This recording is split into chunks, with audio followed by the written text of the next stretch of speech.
la ñuy daal di décédé rek ci waxtaan wi semaine wi tam coowal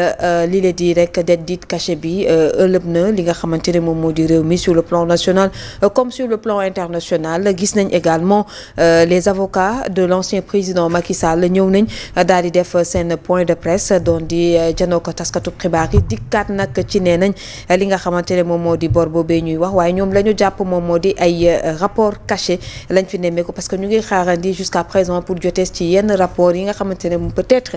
moo ñuy wane ne lii am na am déet alors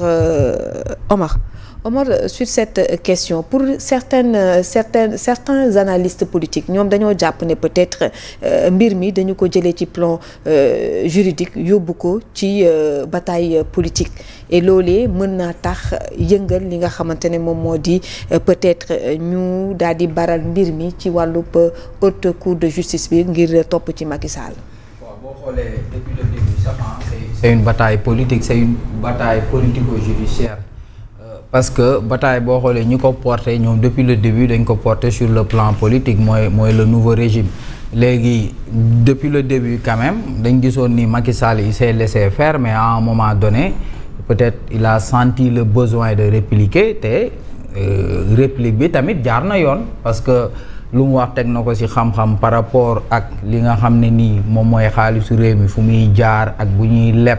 au nom du Sénégal fan lañ ko war a jaaree Cour suprême ban wàll la ci am parce que Cour suprême Sénégal dafa am ay objectifs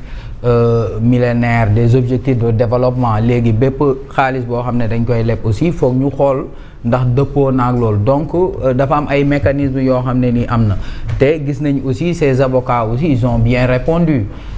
parce que ñëw nañu sur le débat ñëwaat ci par rapport ak rapport inspection générale des finances jóge ci rapport inspection générale des finances wax ci rapport Cour des comptes bi wax tamit ci rapport cabinet Mazars 1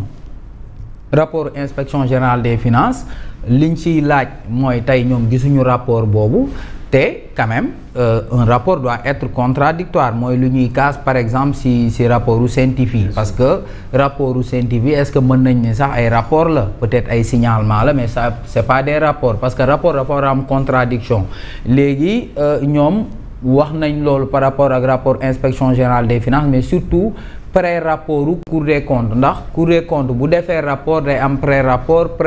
boobu mu jox ko les personnes concernées ñi nga xam ne ñoom la mbir yi concerné léegi ñooñu noonu dañuy mën a tontu Cour des comptes léegi tontu boobu bu fekkee doy na ko da koy prendre en compte bu fekkee doyu ko du ko prendre en compte boo xoolee ci rapport Cour des comptes yëpp boo ko liiree da ngay gis ni diw gis nañ lii yow diw bañ ko waxee lii la wax ak Cour des comptes lan la mujj retenir donc y a pas eu ce pré-rapport-là qui a été transmis aux différents concernés mooy les anciens ministres le Amadou Ba le comment dirais-je le leader de Jaraaf Ndaw ak tamit ki nga xam ne ni mooy Abdoulaye Daouda Diallo donc loolu noonu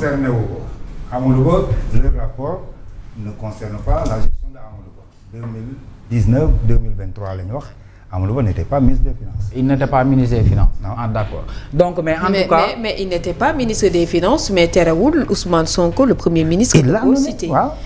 Il l'a cité nommément. Alors là. Mais en tout état de cause rapport yi normalement rapport yi noonu lay demee mooy rapport tey jii bu ñu koy def dina am pré-rapport ñu remettre ko ñu mu concerné après ñooñu tamit def seeni observation par rapport ak liñ leen di jiiñ balaa ñuy def rapport final donc principe contradictoire principe contradictoire bi loolu amul ñun ñëpp ñu lire rapport Cour des comptes ci audit des finances publiques loolu peut-être ça a attiré leur attention par rapport à ce rapport là léegi tamit par rapport ak rapport cabinet Mazars bi ba léegi tamit les gens sont en train de se demander où est le rapport du cabinet Mazars est-ce que rapport boobu kenn waru ko woon publier d'autant plus que débat la boo xam ne c'est sur la place publique pour ñëpp ku ci nekk mën a def sa religion par rapport à ce qui s'est passé il va falloir que aussi que ces rapports ñu déclassifier ko donc c'est important point yi nga xam ne nii ki nga xam ne moom mooy Olivier Sur souligné na ko ce sont des points te il a aussi parlé boo xoolee par rapport ak li ñuy naan la dette cachée à un moment donné man maa ngi dégg ci benn intervention am na fu muy wax ci débudgétisation de la dette publique. Il a essayé un peu d'expliquer ça pour expliquer que quand même le régime de Macky Sall à un moment donné peut-être amoon na ay projets yoo xam ne nii mbébétoon nañ ko am ay mécanismes yoo xam ne nii utiliser nañ ko pour peut-être mën a financer ces projets-là que bon régime bu nekk peut-être tu as le droit de xool les voies et moyens. le choix en fait voilà pour kii. jërëjëf merci beaucoup alors Jaraaf sur la dette dite cachée tey coow li bëri na amaana bokk na ci li tax tamit suñu note Sénégal ñu daal di koy wàccee lu bari yoon ñaari yoon def nañ ko ci bi ñu fi toogeek léegi ñu gis ne également lépp dafa tegatémbe mën nañ wax ne tey question wu dette cachée bi tax na ba li ñuy dund aujourd'hui di ko sentir bu baax a baax muy askan bi ci ay jafe-jafe ndax on attend toujours li jëm ci wàllu financement bu jukkee ci FMI donte actuellement ñu ngi fii au Sénégal pour 12 jours. Merci Fatima. Fatima, pour répondre à cette question, dañuy ñëw rek ci malheureusement li nga xamante ni suñu 3 intervenants yi say invité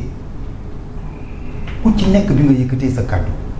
dafa am loo xam ne nii mooy lecture bu ñuy mën a am ci sa intervention mooy lan. mooy ku ci nekk ci ñoom déception nga am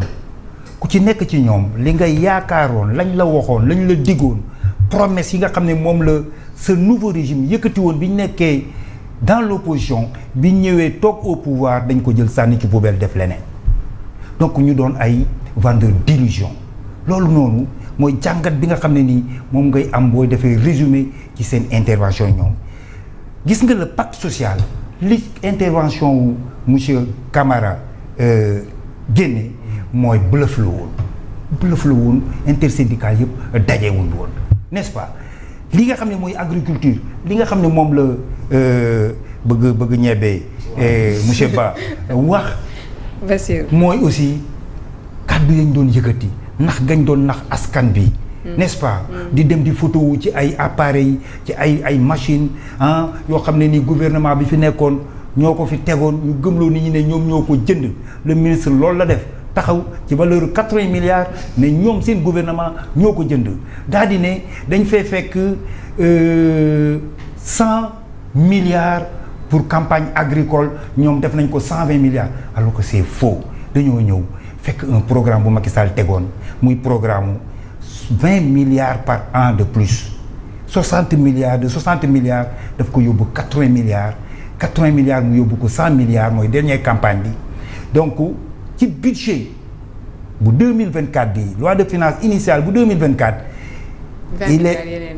120 milliards lañ prévoiroon pour campagne agricole bi nga xam ne ñoom la tombeel ñoom ñu ñëw ne ñoom ñoo ci yokk 20 milliards pour dire quoi nax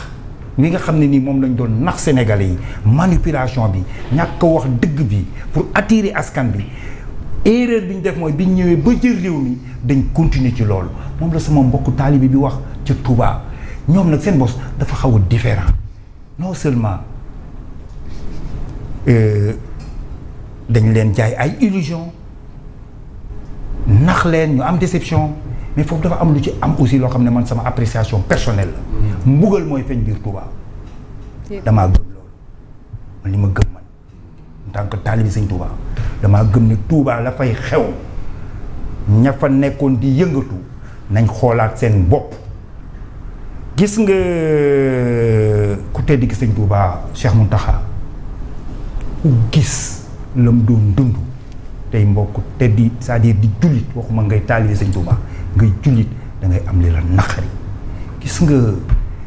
xotti worma bi am biir Touba ci affaire politique suñ ko gisul alors nit ñi dinañ am ay doute ca Touba. surtout am solo nga wax. man dama lay wax lu leer. nañ xoolaat seen taxawaay ñu wormaal ku tedd ki Sëñ Touba ba fa ne ñu ànd ak yar la fa mës a nekk la fa mës a am lañ fa mës a dund ba am lii ñu am mais nañ ci sax parce que loolu mooy dëgg ku ko deful gis leneen Touba la ñuy dund dañoo def la ñu def am saafaan point amul beneen jàngat bu ci nit mën a def man damaa jàpp mbugal moo am Touba ca la xew Touba actuellement ca taxawaay bi nga xam ne nii ay nit ñoo nekkoon biir Touba di ko def am ñu leen mënoon a tere terewuñ leen man loolu laa gëm donc pour ñëw ci sa question